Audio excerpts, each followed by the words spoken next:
오늘 우리에게 주신 하나님의 말씀은 에베소서 5장 15절부터 21절입니다. 그런즉 너희가 어떻게 행할지를 자세히 주의하여 지혜 없는 자같이 하지 말고 오직 지혜 있는 자같이 하여 세월을 아끼라. 때가 악하니라. 그러므로 어리석은 자가 되지 말고 오직 지혜의 뜻이 무엇인지 이해하라. 술 취하지 말라. 이는 방탕한 것이니 오직 성령으로 충만함을 받으라. 시와 찬송과 신령한 노래들로 서로 화답하며 너희의 마음으로 주께 노래하며 찬송하며 범사에 우리 주 예수 그리스도의 이름으로 항상 아버지 하나님께 감사하며 21절 함께 합독합니다. 그리스도를 경외함으로 피차 복종하라. 아멘. 하나님의 말씀입니다. 여러분 옆에 분하고 한번 좀 축복해 주세요. 옆에 분은 성령으로 충만하세요.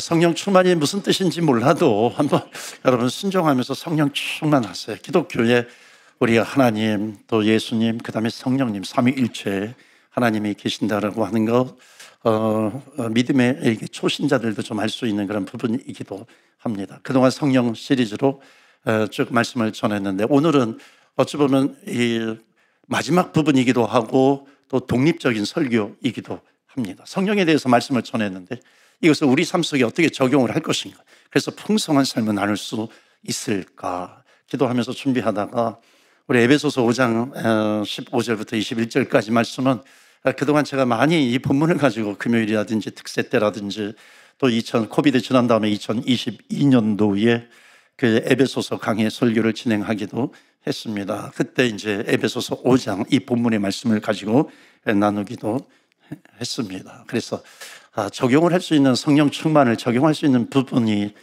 본문이 어디 있을까 그랬는데 역시 또 에베소서 5장 15절부터 11절 이것만한 본문이 없는 것 같습니다. 그래서 물론 다른 성경도 다 좋지만 특별히 오늘 말씀을 통해서 성령 충만하여 풍성한 삶으로 초대받고 또 인도함 받기를 바랍니다. 제가 한 번은 미국에 이제 부흥회를 가가지고 부흥회를 인도했을 때 이제 후배 그 목사님이었는데 그 미국에서 한번 이렇게 지역에 있는 그 도시의 교회들을 이제 탐방하기는 했습니다. 그러니까 뭐 직접 건물 안으로 들어가지는 않고요. 이렇게 드라이브 해주면서 저기 목사님이 이렇게 안내를 해주시면서 이제 교회들을 보게 되었는데 이렇게 소개하는 겁니다. 선배님, 저 교회는 지금 굉장히 핫하게 부흥하는 교회예요. 현재 미국인 교회입니다. 저 교회는 한때는 부흥했지만 지금은 부흥이 완전히 식어졌습니다. 이렇게 얘기를 하는 겁니다. 여러분, 이 시대에 두 가지 뚜렷한 부흥의 모습이 나타나게 됩니다. 그 하나는 뭐냐면 이미 성경에 예언이 된 겁니다. 하나는 죄악의 부흥이 나타나요. 또 하나는 뭐냐면 성령의 부흥입니다. 이게 이미 오래전에 예언이 된 그런 부분이기도 합니다. 그래서 말세 때에 그 말세라고 하는 것, 세상의 마지막이 가까우면 가까울수록 나타나는 그런 부흥들이 있게 되는 겁니다. 하나는 죄악의 부흥, 하나는 성령의 부흥입니다. 자, 한번 디모데후서 3장 1절 말씀부터 한번 보시겠어요? 한번 여러분 이제 쭉 읽어 나갈 텐데 나한테 해당이 되는 게 지금 한 몇 개나 되는지 한번 좀 카운트해 보시면 좋겠습니다. 1절 말씀부터예요. 너는 이것을 알라. 말세에 고통하는 때가 이르러 사람들이 자기를 사랑해 돈을 사랑하며 자랑하며 교만하며 비방하며 부모를 거역하며 감사하지 아니하며 거룩하지 아니하며 또 무정하며 원통함을 풀지 아니하며 모함하며 절제하지 못하며 싸나우며 선한 것을 좋아하지 아니하며 4절에 배신하며 조급하며 자만하며 쾌락을 사랑하기를 하나님 사랑하는 것보다 더하며 5절에 보시면 다 같이 읽어요. 시작. 경건의 모양은 내가 돌아서라. 아멘. 몇 개나 해당이 됐어요? 몇 개? 나 하나도 해당이 안 돼요. 그런 분 계세요? 그런 분은 지금 바로 천국에 가셔도 됩니다. 아주 거의 완벽한 삶을 살아가고 있는 것이죠. 예. 자, 이런 부분들이 우리 주변에 나타나고 있다는 겁니다. 말세가 되면 될수록 이런 모습들이 이 세상에서 나타나게 된다는 것입니다. 이게 이미 오래전에 예언이 된 그런 부분입니다. 또 하나가 뭐냐면 이것뿐만이 아니라 죄의 부흥만이 아니라 성령의 부흥이 있습니다. 또 다른 부흥이 나타나는데 요엘서 2장 28절입니다. 우리 다 같이 읽겠어요. 시작. 그 후에 내가 내 영을 만민에게 부어주리니. 아멘. 여기까지. 내가 내 영을, 성령이거든요. 이게 Holy Spirit, 성령을 만민에게 부어 줄 것이다 하는 겁니다. 그래서 이게 원래는 이제 오순절 마가의 다락방의 신약성경, 이게 구약이거든요. 신약성경 들어서면서 오순절 마가의 다락방에 임하였던 성령의 충만한, 그것을 상징하기도 하지만 그것만이 아니라 말세 때예요. 말일날. 그러니까 말세라고 하는 것은 뭐냐면 이 세상에 완전한 하나님의 나라가 이루어질 때라고 하는 것이고, 또 다른 말로 예수님의 재림이 있다라고 하는 것이고, 또는 구원의 완성이 나타나지만 또 한편은 심판이 있다라고 하는 것으로 여러 가지로 해석이 되기도 합니다.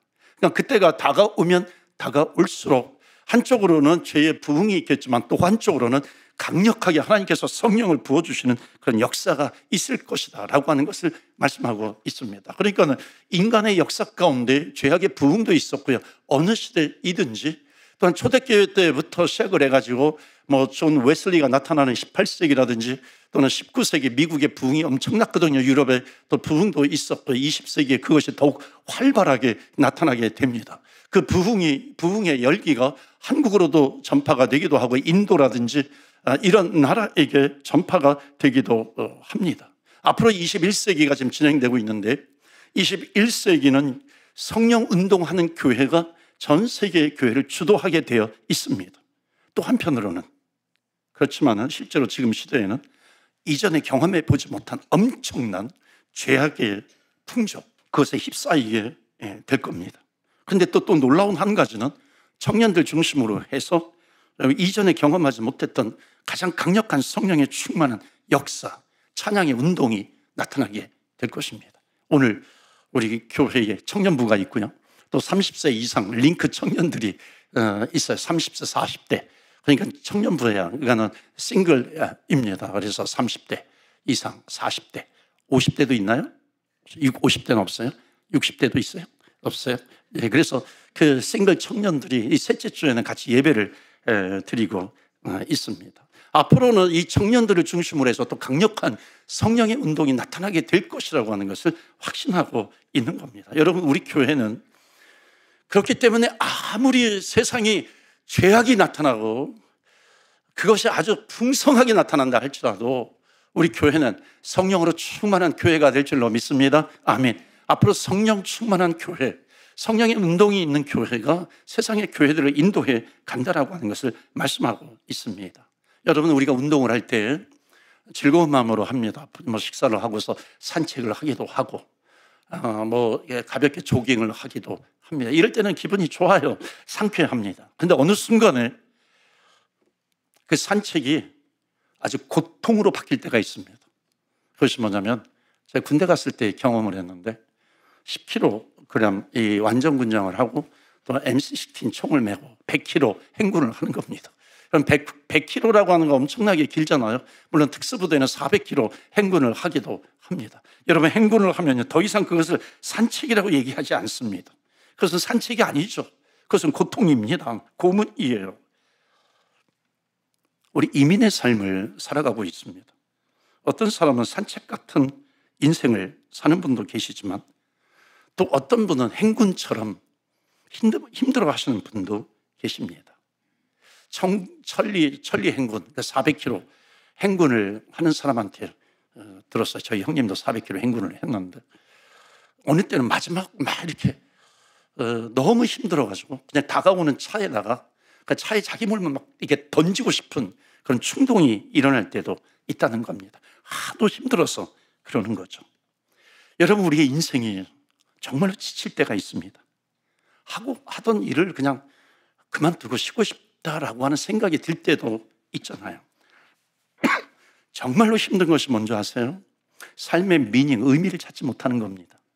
내가 이 일을 왜 하고 있는 것인가? 여러분, 이럴 때 굉장히 그 두려움뿐만 아니라 답답함이 밀려오기도 합니다. 그러니까 더 힘든 법이죠. 자, 그런데 오늘 본문이 에베소 교인들을 향해서 쓴 사도 바울의 편지입니다. 에베소서, 그 다음에 나온 빌립보서, 골로새서, 빌레몬서, 이 네 가지를 옥중서신이라고 합니다. 사도 바울이 복음을 전하다가 어느 날 보니까, 눈을 떠보니까 감옥에 갇혀 있는 겁니다. 그런데 그 감옥에 갇혀 있으면서 바울이 얘기하는 것은 뭐냐면, 밖에 있는 사람들을 향해서 여러분 성령으로 충만하세요. 여러분 기뻐하세요. 빌립보서에 보면 항상 기뻐하라, 쉬지 말고 기도하라, 범사에 감사하라. 이거를 감옥에서 쓴 성경입니다. 여러분, 어떻게 감옥에서 이럴 수 있는 겁니까? 그 비결은 딱 한 가지 있죠. 바울은 성령과 동행하기 때문인 줄로 믿습니다. 아멘. 성령과 동행하기 때문에 그런 거죠. 그러니까 바울은 이것이 성령으로 충만한 삶이다라고 하는 것을 말씀하고 있습니다. 그래서 오늘의 설교가 이제 이런 데서 나오는 거죠. 풍성한 그리스도인의 삶으로의 초대. 풍성한 그리스도인의 삶이라고 하는 것이 무엇인가 하는 겁니다. 그러니까 성령으로 충만하면 그것이 우리의 삶 속에 어플리케이션이 되는 거잖아요. 적용이 돼야 되는데, 성령 충만함이 있어요. 적용이 되면 풍성한 은혜의 삶을 살아가게 된다는 것입니다. 그래야 매일매일 환경에 상관이 없이 기쁜 삶을 살아가게 됩니다. 여러분, 성령 충만하십니까? 성령으로 충만하시죠? 예. 대답이 좀 시원찮은 것 같은데 한번 여러분 옆에 분한테 좀 물어보세요. 이거 잠깐만, 이게 대답이 시원찮으면 물어보게 할 겁니다. 한번 물어보세요. 당신 성령 충만합니까? 한번 물어보세요. 대답을 한번 들어보세요. 예. 근데 고개를 갸우뚱하는 분들이 많이 있어요. 여러분, 성령으로 충만한가 그렇지 않은가라고 하는 것을 알아볼 수 있는 방법이 있습니다. 여러분, 성령으로 충만한 Holy Spirit, 그것이 내 안에 있어. 이걸 어떻게 증명을 할까요? 그런데 증명할 수 있는 방법이 있다는 것입니다. 그러니까 내가 성령으로 충만한가 그렇지 않은가를 알 수 있는 방법이 있어요. 그것은 뭐냐면 이겁니다. 내가 어느 환경에 있는 것이 더 편한가라고 하는 겁니다. 이것을 살펴보면 알 수 있죠. 내가 성령으로 충만하지 않으면 성령으로 충만하지 않는 사람과 있는 것이 더 편안한 겁니다. 내가 성령으로 충만하지 않으면 내가 성령으로 충만하지 않는 그런 환경에 있는 것이 훨씬 더 편하다는 겁니다. 여러분, 한번 생각해 보세요. 우리가 교회에서 신앙생활하죠. 또 밖에 나가서 또 사회생활을 합니다. 그런 사람들이 있잖아요. 만나기만 하면은요, 사람들을 이렇게 비방하는 사람들이 있잖아요. 그런 사람들이 있어요. 내가 그런 사람이 될 수도 있잖아요. 근데 성령으로 충만하면 그런 사람과 같이 있는 것이 불편해진다는 겁니다. 성령으로 충만하면 그런 말에 따라다니지 않습니다. 그런 환경에 따라다니지 않는다는 것이죠. 우리가 예수님을 믿은 전이 있고 믿은 후가 있어요. 예수님을 믿기 전에는, 그러니까 나에게는, 그러니까 결정을 누가 하냐면 내가 합니다. 좀 더 구체적으로 얘기하면 myself가 있어요. 내 자아가 결정을 하는 겁니다.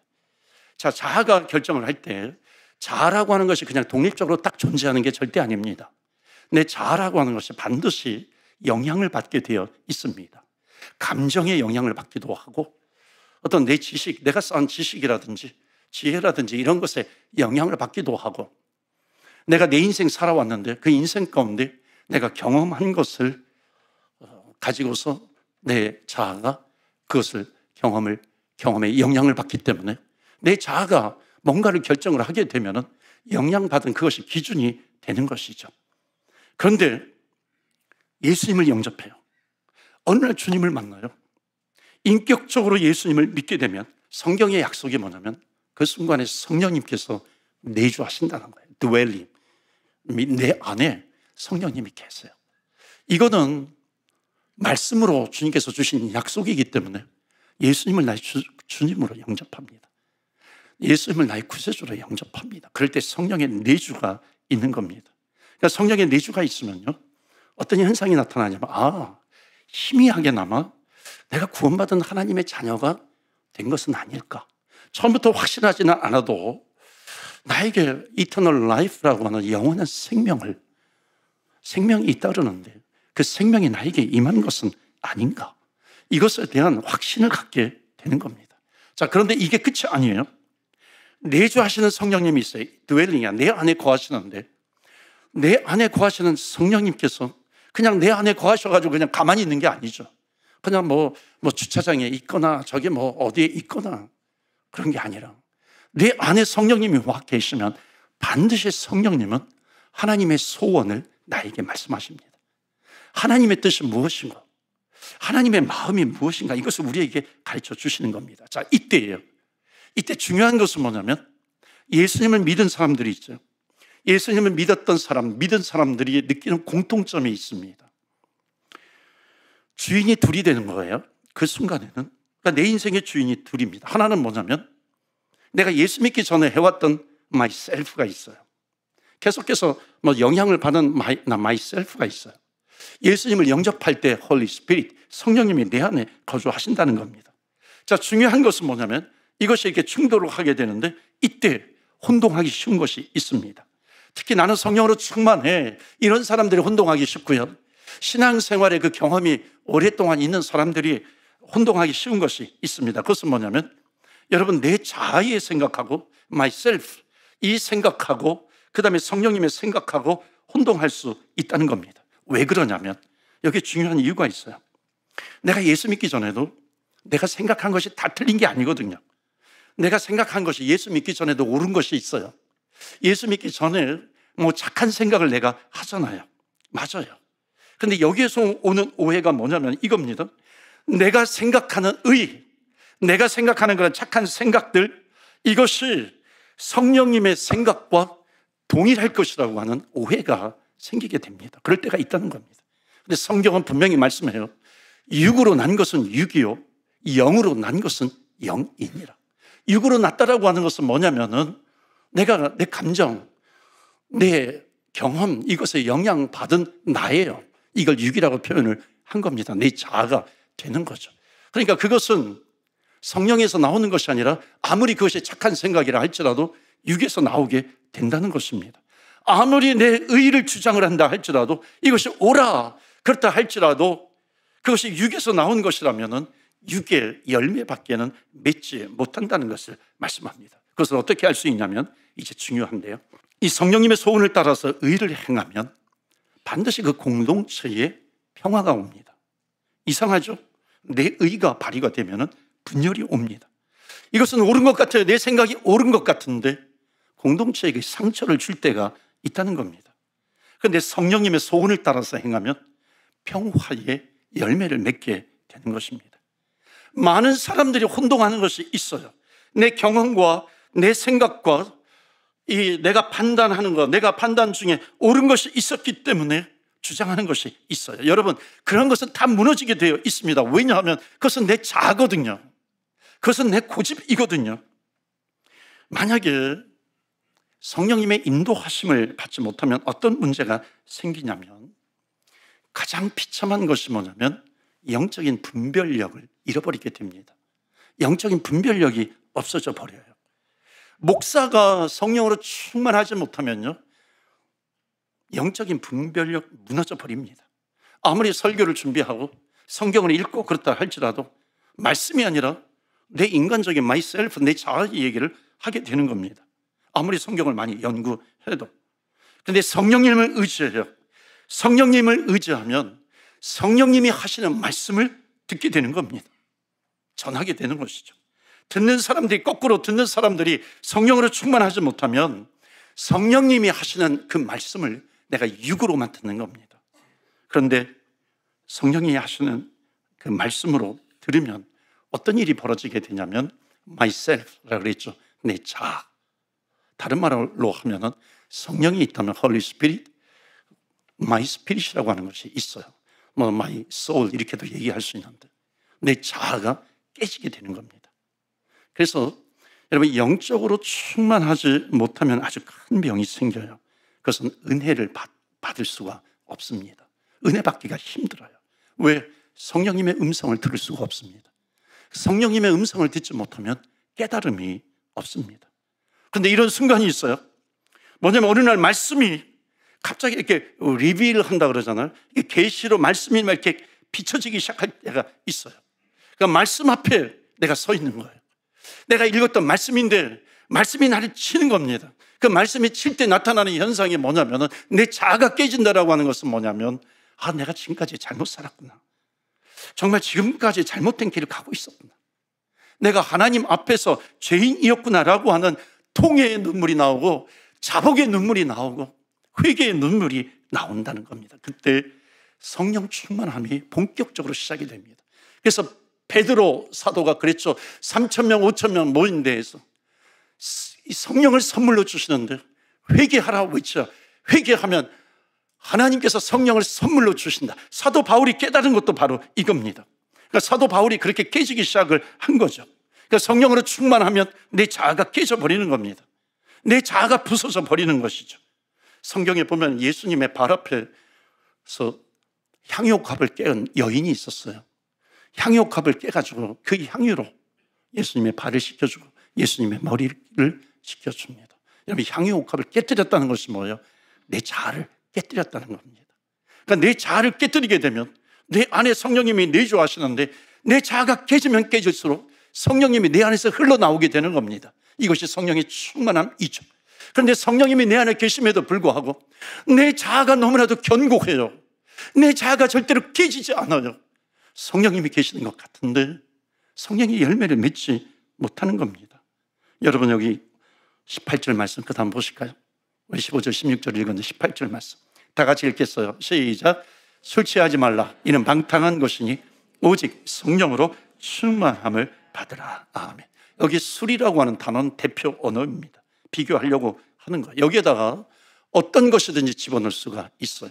내 자아를 집어넣을 수 있어요. 내 교만을 집어넣을 수 있습니다. 교만을 집어넣으면 교만하지 말라. 이는 방탕한 것이니 성령으로 충만함을 받으라.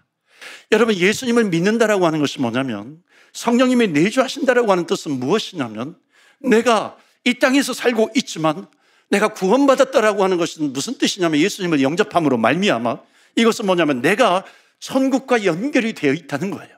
천국과 잇대어 있는 거죠. 그러니까 나는 우리 이민자들은 고국을 떠난 경험을 하잖아요. 이사하고 이주하잖아요. 그런 것처럼 예수님을 영접했다라고 하는 것은 뭐냐면은 그것으로 표현하게 되면 내가 천국으로 이주했다는 거예요.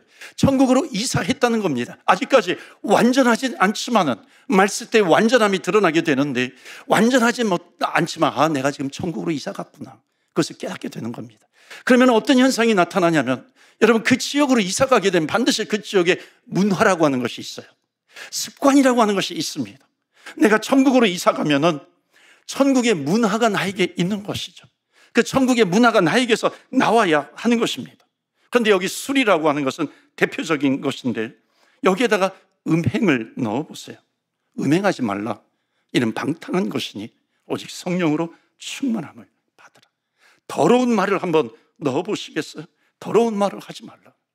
여러분, 어떤 것을 넣어도 괜찮아요. 여러분, 세속적인 것, 세상적인 myself, 나에 대한 것을 넣게 되면 그렇게 하지 말아라. 성령으로 충만함을 받으라 하는 겁니다. 여러분, 이게 남 얘기가 아니잖아요. 우리 얘기 아니에요. 자기 얘기 아니에요. 성령님은 우리 인생을 통해서 자아를 깨뜨려 가시는 겁니다. 그렇기 때문에 자아를 깨뜨리기 위해서 여러분, 우리 인생 동안 하나님께서 행하시는 일이 있습니다. 한번 따라서 해보실까요? 성령님은 내 자아를 괴롭히십니다. 별로 원치 않는 것 같은데요. 한 번 더 따라서 해보시겠어요? 성령님은 우리 자아를 괴롭히십니다.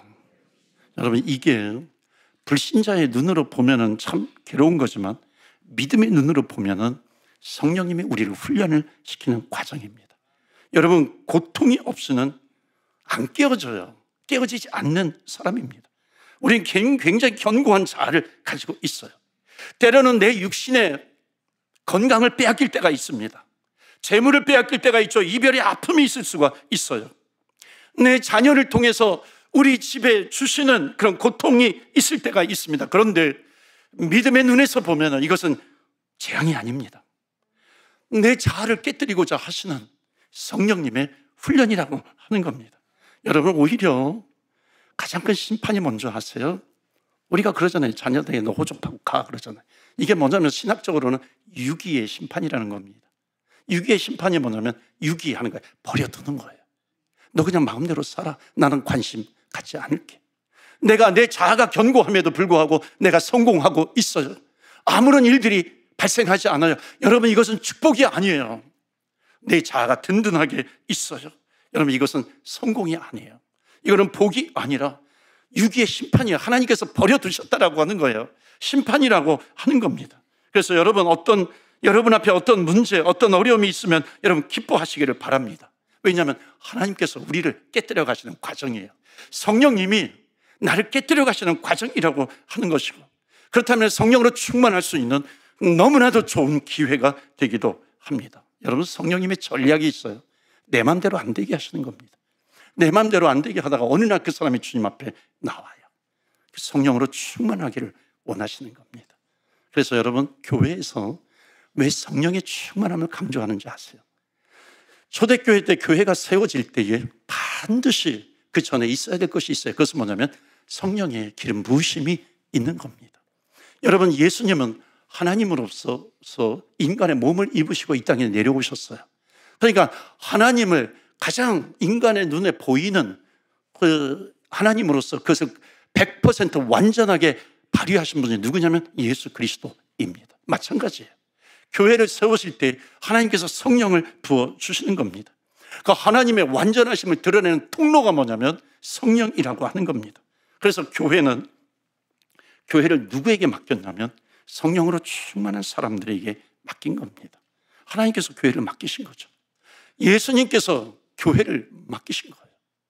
교회는 어떤 곳이냐면 예수님께서 이 땅에서 공생의 기간 동안에 예수님께서 하신 일이 있어요. 그리고 부활하셨잖아요. 승천하셨어요. 교회는 어떤 곳이냐면 예수님께서 이 땅에 하신 그 일들, 예수님께서 하신 그 사역들, 이것을 계속해서 해나가는 곳이 어디냐면 교회라고 하는 겁니다.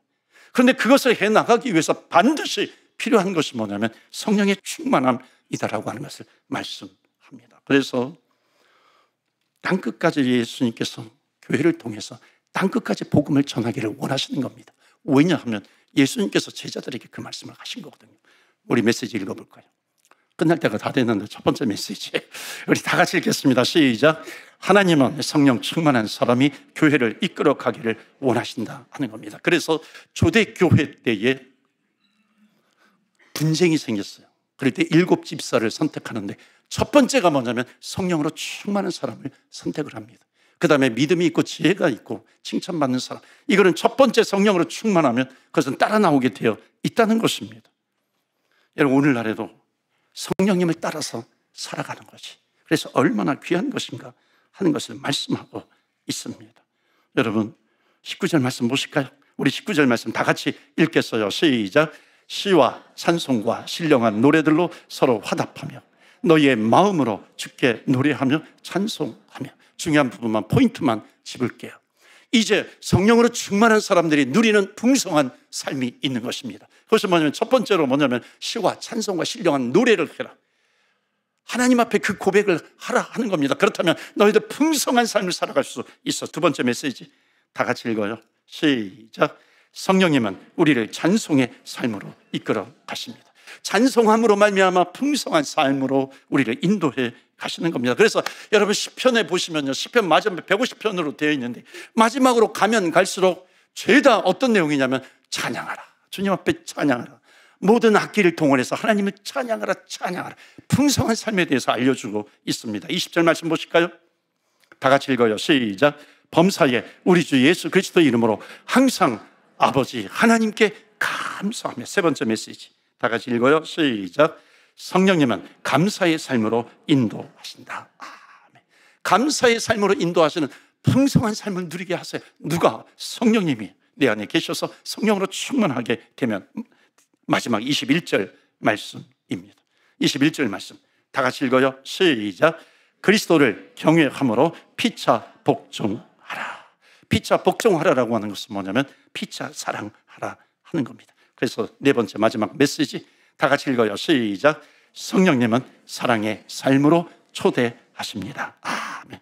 풍성한 삶이라고 하는 것은 하나님을 향해서 찬양하는 삶, 감사하는 삶이에요. 여러분 아침에 일어나자마자 눈을 뜰 때마다 하나님 하루를 주셔서 감사합니다. 고백해 보세요. 그 사람의 인생 감사가 넘쳐나게 되는 겁니다. 그리고 피차 사랑하라 하는 것. 그래서 에베소서 5장 16절에 보면 아까 우리가 읽었던 말씀이죠. 세월을 아끼라, 때가 악하니라 하는 겁니다. 여러분, 하나님이 우리에게 주신 인생이 있습니다. 그것은 뭐냐면 사랑하면서 살아라 하는 것입니다. 그런데 사랑만 하면서 살아도 모자란 것이 우리 인생입니다. 그것이 바로 세월을 아끼라, 때가 악하니라라고 하는 말씀입니다. 그러니까 원수 맺고, 그런데 미워하고 원망하면서 살아가는 거예요. 사랑만 해도 모자란 인생인데, 지난번에도 말씀을 드렸죠. 하나님께서 우리 인생을 카운트하시는데, 우리 인생은 수평적인 우리 인생의 나이를 생각하지만 하나님께서는 저 하늘에서 우리를 바라보시는 겁니다. 세월을 아끼라, 때가 악하니라. 이 말씀은 뭐냐면, 너가 사랑하는 삶, 너가 서로 사랑하며 살았던 것, 그것만을 하나님께서 카운트하신다라고 하는 그런 말씀이기도 합니다. 여러분, 이런 사람이 있잖아요. 늘 입만 열면은, 야, 저 사람 보이냐? 보여? 응, 보이는데 내가 저 사람 벼르고 있어. 내가 저 사람 벼르고 있어. 또 어느 날, 야, 너 저 사람 보여? 응, 보이는데 내가 저 사람 두고 보고 있어. 내가 저 사람 보고 있어. 여러분, 이게 무슨 말입니까? 얼마나 무서운 말이에요. 왜 사랑하면 살아도 모자란데 사랑만 하면서 살 수 있도록 하나님께서 우리 생명을 계속해서 연장을 시켜주고 있는데, 내가 두고 보고 있고 원수 맺을 생각하고 있고 벼르고 생각하는 이런 것이 얼마나 우리 인생 가운데 아까운 시간이냐라고 하는 겁니다. 사랑하는 성도 여러분, 인생을 허비하지 마십시오. 여러분의 삶을 그렇게 허비하지 마십시오. 그 날들은 뭐냐면 다 잃어버린 날이라고 하는 겁니다. 하나님 앞에서. 하나님께서 마지막에 우리가 천국에 가면 물어보실 거예요. 저는 확신해요. 너가 얼마나 사랑하면서 살아갔는가 라고 하는 것을 하나님은 물어보십니다. 그런 말이 있어요. 베려고 하면 칼로, 낫으로 풀이 아닌 것이 없고, 품으려고 하면 꽃이 아닌 것이 없도다. 얼마나 멋진 말입니까? 내가 저 사람 코를 한번 납작하게 해줘야지. 내 힘만 생기면 내가 베버려야지. 그런 인생은 잡초밭에서 살아가는 인생입니다. 그러나 내가 품어야지. 그래도 내가 저 사람 품어야지. 그래도 내가 다시 한번 받아줘야지. 여러분, 이런 인생을 사는 사람은 꽃밭에서 살아가는 겁니다. 여러분, 이게 우리는 1만 달란트 빚진 자라고 그랬어요. 그 1만 달란트, 인간의 생각으로 카운트할 수 없는 1만 달란트 빚진 자인데, 고작 나에게 100데나리온 빚진 자를 용서하지 못하면 어떻게 하겠어요? 고작 나에게 몇 푼 되는 그런 잘못이라든지 과오를 일일이 따지고 일일이 고발하려고 한다면, 여러분, 여기에 존재할 수 있는 사람은 단 한 사람도 없다는 것입니다. 그래서 성령 충만함으로 풍성한 은혜의 삶은 피차 사랑하라라고 하는 것을 말씀하고 있습니다. 여러분, 사랑하시고 감사하시고 찬송하며 살아가시기를 주 예수 그리스도 이름으로 축원합니다. 아멘. 하나님, 성령으로 충만케 해 주시옵소서. 성령의 충만은 다른 방법이 없습니다. 성경에 보면 구하라, 사모하라, 간구하라. 여러분, 왜 구하지 않아도 성령을 주시면 왜 예수님께서 구하라, 두드리라, 찾으라 말씀하셨겠어요? 구하라, 두드리라, 성령으로 충만케 하옵소서. 구하라는 것입니다. 구할 때에 내 자아를 깨뜨려 주시는 것이고 성령이 충만케 되게 해 주시는 것입니다. 치료의 역사도 나타납니다. 우리 나같이 주여, 주의 이름 부르면서 성령으로 충만케 하여 주시옵소서. 우리 합심해서 기도하겠습니다. 주여.